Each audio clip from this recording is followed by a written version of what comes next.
everyone. Good evening. You're watching The Money Show on ET Now. This is your one-stop destination for everything to do with your personal finances. I'm Mubina Kapasi, and today we will be talking on the topic of taxation. Reason being, several changes, of course, as have been announced by the Finance Minister. But of course, the most recent news has come in from the IT department. They have notified the new income tax forms, the income tax returns for assessment year 2020-2021. That means March 20, which you will have to file in the next coming months. Of course, the FM has delayed the last date of filing your income tax returns for March 2020 all the way through November 2020. So you do have a lot of time. However, there are a couple of disclosures you'll have to make. So we are going to dive right into that. We'll also be talking about the new Form 26AS format. If you don't know what a Form 26AS is, well, fret not, we will be introducing that as well to you. For all of this, I have with me Preeti Khurana of cleartax.com. Preeti, thank you so much for joining us today on The Money Show.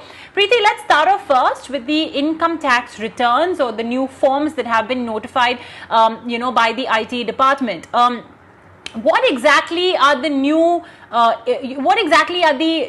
pointers that the IT department has put in this time around in the forms that perhaps wasn't there in the the March 2019 or the FY 2019 income tax returns or forms?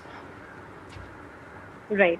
So the government has recently released ITR return forms which are applicable for financial year 1920. So these will have to be filed by all taxpayers by 30th of November. So 30th of November is the due date.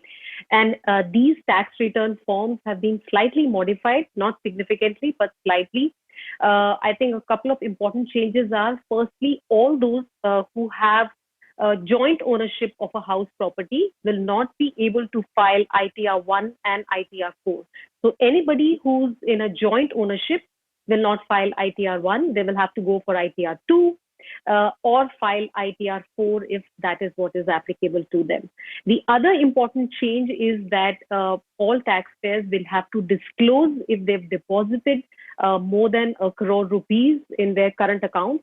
So that's going to be, if you say yes that you've deposited more than ₹1 crore, then you have to disclose the amount that has been deposited by you. If you have done a foreign travel for yourself, or you've spent money on foreign travel for somebody else, then you need to report that if it exceeds the specified amount, which is rupees 2 lakhs. So therefore, 2 lakh rupees worth of foreign travel. If it is more, then disclose the amount, and otherwise just say yes or no. If you have spent on electricity bills of more than rupees 1 lakh, in that case, you need to disclose yes or no. And if you say yes, that your electricity bills have been more than rupees 1 lakh in the entire financial year, then you need to disclose the amount. You need to report how much you've spent on the electricity bills. So that's broadly on the disclosures. And then coming to tax benefits. So a lot of taxpayers could not do their tax savings by 31st March 2020, and they've been allowed an option to invest in the first quarter of 2021, which is April, May, June.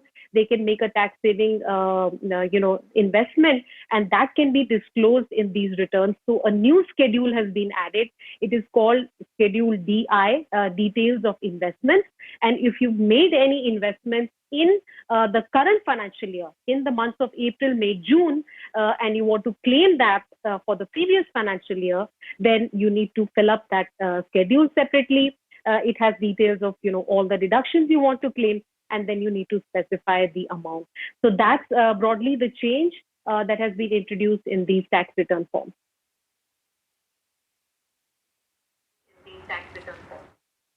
Okay, so Preeti, only for investments that have been made in this financial year, that's April, May, June, which the government and the FM has allowed as an investment that can be deducted for last year's income. For that, there's a separate schedule. Am I right? Correct. That's right.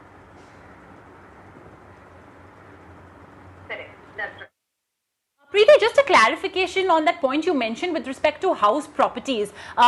Just for the benefit of our viewers, some house properties may be fully owned by an individual, some may be co-owned with their spouse, with another partner, or with another individual. Just to get that point once again straightened out, Preeti, if I am a co-owner of a house property and I don't have any separate properties on my name, which form should I have to fill? And if I have a property only in my name, there's no co-ownership, then which form would be applicable to me? See, if you're talking only from the standpoint of, considering house property ownership, then any co-owner, so anyone who owns a house property in joint ownership with another person will not be able to file ITR1, even if they meet the other conditions. So the other conditions for filing ITR1 is that your income should not exceed rupees 50 lakhs for the whole year. You should not have any capital gains. It's then that you can file ITR1, but anyone who has joint ownership will have to be excluded from ITR1 form, and they will have to go and file ITR2. Similarly, ITR4, which is applicable for presumptive taxation, when you are claiming presumptive income, which is at a specified percentage of your total receipts. In such a form, in ITR form 4, if you are a co-owner, if you have joint ownership of house property, you will not be able to file ITR4. You'll have to go to ITR3.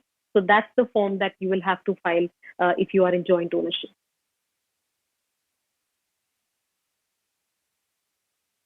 That is one change. If you are a co-owner of a house, means the house is not solely yours, then go to ITR2 or go to ITR3. But if you are the sole owner of the house, then ITR1 or ITR4, this is just, of course, speaking about house property, will serve your purpose. Okay, thanks for that clarification, Preeti. And of course, not to mention, there are more questions that you will as well have to answer. Bank deposits, how much have you made? How much is your electricity bill? How much have you spent on foreign travel during the year? This is, of course, from April 2019 to March 2020. So, folks, when you will be filing your return this year, make sure you have your file ready. All your electricity bills are in that file, all your bank slips are in that file, because you'll have to calculate. If your electricity bill is more than 1 lakh, you'll have to report it in your income tax return. So that's an important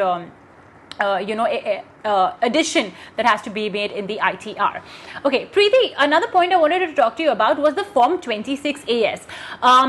It's a great form. It gives me, the assessee, all of my incomes and all of the TDS that has been deducted on my behalf, the advance tax I've paid, the SA tax I've paid, everything on one sheet. So sometimes the Form 26AS is the only thing that I need, to file a return. And now the government has made it even more exhaustive and comprehensive. So to start off with, Preeti, I know I gave a very brief introduction of Form 26AS, but yes, if you could delve in a bit more in detail about the Form 26AS and of course how it's going to become more comprehensive as well. Sure. So Form 26AS is basically called your TDS statement, and this is the form which has information linked to your PAN number. So if you have any TDS which has been deducted, it could be a TDS deducted on salary, or it could be a TDS deducted on bank interest income. It could be TDS deducted when you're selling a property. So when you sell a property, you will receive money and the buyer deducts TDS. So even that goes and sits in your Form 26AS. Also, when you buy a car where the value exceeds rupees 10 lakhs, dealers are supposed to deduct TCS on that. So they collect TCS, and even that is reflected in your Form 26AS. So Form 26AS is actually a pretty comprehensive document which has information related to your PAN number. So wherever you give your PAN and a TDS or a TCS incident happens, all of that information can be traced back, and it helps both you and the income tax department to verify your tax return. So importantly, whatever incomes you have in the Form 26AS and there's a corresponding TDS, the only way to claim credit of the TDS is by reporting those incomes. And therefore, it's a key document, like you already said. It's very, very basic. It's essential. The other thing is that this year, the government has revised the format. Now they are calling it the annual information statement. So it's going to be even more exhaustive. It will not only have your TDS and TCS information, it will also have details related to, say, if you have any demands, which has been raised by the income tax department, or if you have refunds, if you have received a refund or a refund is due to you, if you have any outstanding proceedings. So if there are some proceedings going on with the tax department, those will be reflected. If there are some completed proceedings, those will also get reflected. And they've also added a line to say certain specified financial transactions will also be mentioned in the Form 26AS. Now, this makes it a very, very comprehensive form. Usually, taxpayers have to log into the Income Tax Department website and check, what happened to their refund, or what is the status of their demand, how much is it, to which year it belongs. And proceedings, especially, you need to log in and see what the status is. Now all of that will be put into your Form 26AS, and it will become a comprehensive document. They will also include a few other details, such as your mobile number, your email address, and your Aadhaar number. So it's not just the PAN number which will reflect, it will also have all the other information consolidated into a single document. And for any taxpayer, it will actually become a very handy document, sort of a statement, a detail that you have received from the Income Tax Department, and becomes the base document for all your dealings with the Income Tax Department, and also for filing your tax return forms. So very, very key document is that Form 26AS.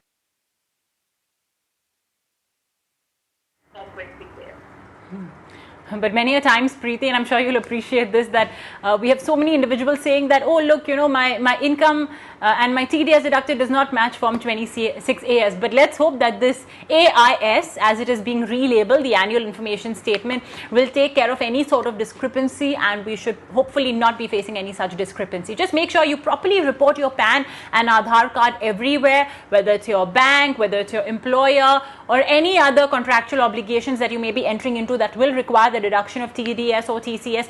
Ensure that you properly enter your PAN or Aadhaar card number, and you will be good to go. Okay, we've got lots of questions and queries which we've not been able to answer, especially on taxation, so I'm going to get straight to answering that. We have a first query coming in from Saket, and he writes into us saying that as a part of the ITR extension in the ITR filing date, whatever home loan interest I will be paying between April to June 2020, can I show it under Section 24 for the previous financial year, that's March 2020, and claim a tax refund when I'm filing my return? A very interesting question. We've spoken about tax saving investments, that's PPF, and etc., that can be included in your FY20 return. But what about this interest paid on home loan, which is also deductible, which is also eligible for a deduction from your total income? Right. So usually what happens is that you're allowed to claim 12 months worth of interest in your tax return, right? So April to March, every financial year you can claim. Now, very important thing to note is that this is usually on due basis, right? So which means that whatever is your interest outgo for 12 months, you're allowed to claim it. You may have paid the March interest in the month of April, which may fall in the next financial year, but you're still allowed to claim 12 months of interest. Now, if you're saying that you want to claim April, May, June, that's not going to be possible, because that will make it 15 months worth of interest, and that's not the idea that the government has in this. So you're allowed to claim 12 months of interest outgo, whatever belongs to the financial year April to March, whether or not you have actually paid it, it's on due basis. So go ahead and claim that. And remember, the total cap on interest deduction remains rupees 2 lakhs. Whatever excess you have will allow to be carried forward. But as such, the interest deduction you can claim is restricted to rupees 2 lakhs per annum, and it's only for 12 months worth of your interest. So no interest deduction for payouts made in the month of April, May, June of 2020.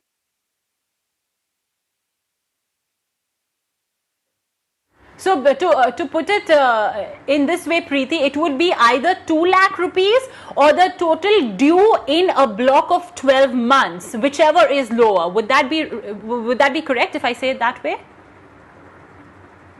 That's right. Okay, all right. I hope, Saket, that's helped you answer your question. So no April to June 2020 interest paid, you cannot claim it in your FY20 return. You'll have to stick to only April to March 2020. April 2019 to March 2020. Very quickly, let's move on to our next query.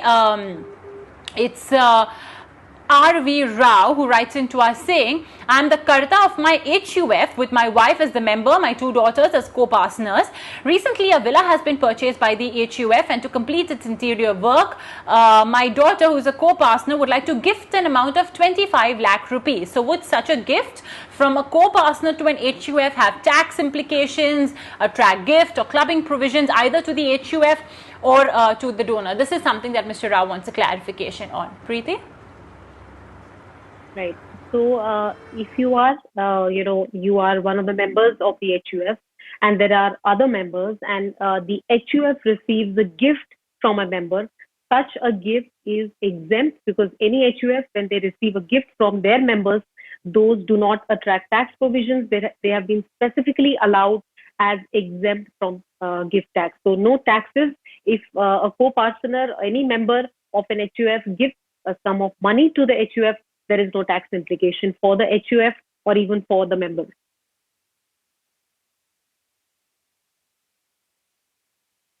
All right. Okay. Well, we've received one more question, and this question is essentially asking on whether PPF interest will be taxable. So, no, Preeti, I'll just take that answer from you. PPF interest remains tax-free. PPF is an exempt. So, when you invest, you get a deduction. The interest that you earn will be exempt, and also, of course, when you withdraw the money as well, it is exempt, even if you're opting for the new regime, wherein you're not allowed to claim exemption. Okay, all right. Preeti, thanks so much for joining us today on The Money Show. We covered important topics, especially with respect to any sort of additional disclosures that individuals will have to make now in the income tax forms, and also, of course, which form applies to who. Remember, it depends on the sources of your income, how you have earned your money in the last 12 months. That's up till March 2020. How have you earned your money? Whether it's from house property, whether it's from salary, that decides which ITR form you have to fill. And yes, last date is 30th November, not the usual 31st July.